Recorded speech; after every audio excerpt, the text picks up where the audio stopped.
अज़ीज़ तालिबात अस्सलामु अलैकुम वरहमतुल्लाहि वबरकातुहू। गुज़िश्ता रोज़ हमने देखा कि किस तरीके से हम एलुमिना के ज़रिए Al2O3 का इस्तेमाल करते हुए हम अल्कोहल की नाबेदगी कर सकते हैं, यानी अल्कोहल का डिहाइड्रेशन हम करते हैं। तो वहाँ हमको ध्यान में रखना है कि मुख्तलिफ़ दर्जे हरारत पर प्राइमरी, सेकेंडरी और टर्शरी अल्कोहल जो है वो नाबेदगी का अमल अंजाम देते हैं, जिसके नतीजे में हमको गैर सैरशुदा मरकब अल्कीन हासिल होता है।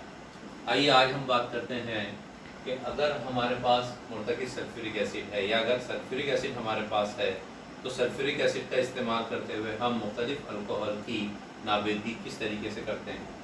ना पिछले लेक्चर में आपको बात बताई गई थी कि सल्फ्यूरिक एसिड जो है वो हमगीर खुसूसियत को ज़ाहिर करने वाला मरकब है, इसीलिए इसको कीमियाई मरकबात का बादशाह या किंग ऑफ केमिकल्स कहा जाता है। ना सल्फ्यूरिक एसिड मुख्तलिफ़ दर्जे हरारत पर प्राइमरी, सेकेंडरी और टर्शरी अल्कोहल की नाबेदगी करता है, जिसके नतीजे में हमको अगेन अल्कीन हासिल होते हैं। तो look at the equation. Now primary alcohol, suppose हमारे पास इथिल अल्कोहल है, that is we are having CH3CH2OH. This is the example of primary alcohol due to presence of CH2OH group. Now जब हम इस मरकब को मुर्तकिज़ सल्फ्यूरिक एसिड के साथ अमल करवाते हैं, then the sulphuric acid required is 95 to 98%। ध्यान में रखिए, सल्फ्यूरिक एसिड, मुर्तकिज़ सल्फ्यूरिक एसिड दरकार होता है and the temperature required is 443 kelvin.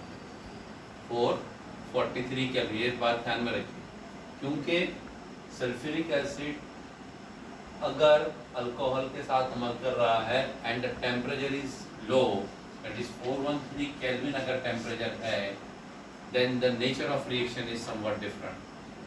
यानी अल्कोहल को जब हम मुर्तकिज़ सल्फ्यूरिक एसिड के साथ अमल कराते हैं तो दो तरह के मुरक्कबात मिलने के चांसेस होते हैं, यानी दो तरह के रिएक्शंस होने के चांसेस होते हैं, एक इंट्रामोलिकुलर डिहाइड्रेशन, दूसरा इंटरमोलिकुलर डिहाइड्रेशन।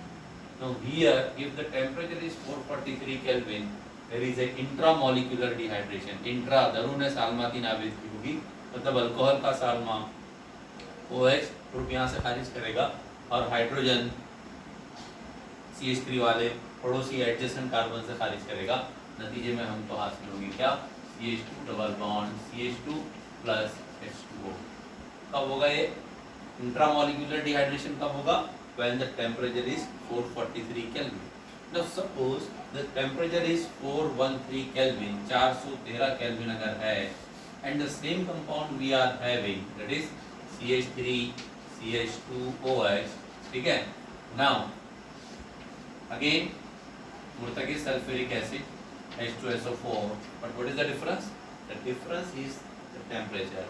Here 413 Kelvin। उस सूरत में क्या होता है कि अल्कोहल के 2 साल में अल्कोहल के 2 साल में मिलकर पानी का एक सालमा खारिज करेंगे।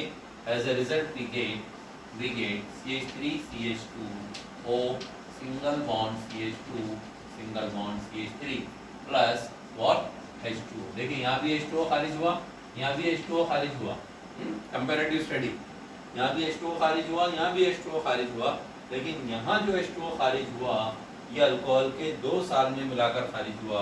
और आपकी आसानी के लिए मैं लिख सकता हूँ इस तरीके से CH3CH2OH plus HO single bond CH2 CH3। Now in this way, इस तरह टेम्परेचर अगर मुख्तलिफ हो तो कीमियाई तामुल की नौयत भी मुख्तलिफ होती है। तो while solving the problem, paper में अगर इस तरह से सवाल आता है आपको, तो you have to concentrate on the temperature कि अगर हमको अल्कीन तैयार करना है तो टेम्परेचर कितना लगेगा, और अगर हमको ईथर तैयार करना है तो टेम्परेचर कितना लगेगा। उम्मीद है कि बात समझ में आई होगी। नाउ बात कर रहे हैं कि अगर हम अल्कोहल ले रहे हैं, कौन सा अल्कोहल ले रहे हैं? प्राइमरी अल्कोहल अगर हम ले रहे हैं तो प्राइमरी अल्कोहल 443 केल्विन पर रिएक्शन करेगा, नतीजे में हमको क्या मिलेगा? गैर सैरशुदा हाइड्रोकार्बन अल्कीन हमको हासिल होते हैं। नाउ इसी तरीके से if you are taking propane 1 भी अगर आप ले रहे हैं, ठीक है, तो you will get what? Intramolecular dehydration होगा and you will get the formation of propylene. Now suppose we are having secondary alcohol, तो CH3CH सिंगल बॉन्ड CH3OH, ठीक है, आइसोप्रोपिल अल्कोहल। तो आइसोप्रोपिल अल्कोहल जब हम लेंगे तो there is no need to take this much concentration of sulfuric acid. Now 60% sulfuric acid is sufficient for the reaction.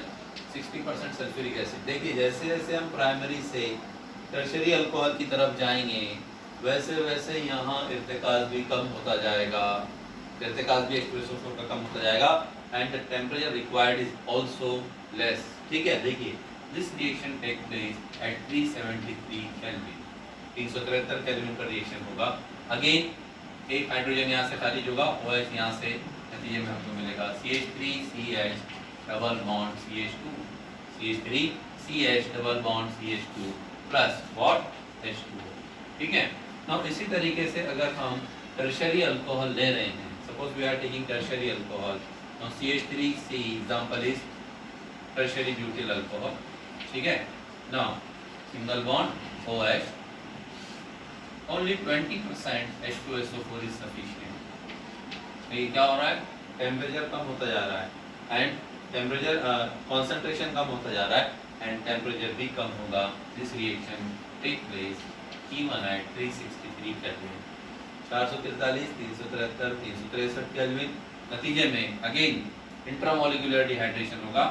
कोई भी एक साल में से हम कोई भी एक CH3 ग्रुप से हम क्या करेंगे, हाइड्रोजन निकालेंगे, OH ग्रुप यहाँ से निकलेगा, नतीजे में हमको मिलेगा CH3C double bond CH2 single bond CH3, CH3C CH3C, ये वाला CH3 ये CH3, और यहाँ से हाइड्रोजन निकाला मैंने तो यहाँ हो गया double bond plus you will get the formation of H2O as a side product. Now what is this? This is iso what? Butylene. This is isobutylene, और ठीक है IUPAC नाम देंगे अगर हम, तो पहला कार्बन, दूसरा कार्बन, तीसरा कार्बन, that is 2-methyl-prop-1-ene, ठीक है। इस तरीके से मुख्तलिफ अल्कोहल प्राइमरी, सेकेंडरी और टर्शरी अल्कोहल मुख्तलिफ इर्तिकाज के सल्फ्यूरिक एसिड के साथ अलग अलग दर्जे हरारत पर रिएक्शन करते हैं, जिसके नतीजे में हमको गैर तयशुदा हाइड्रोकार्बन अल्कीन हासिल होते हैं, ठीक है। Now we will see what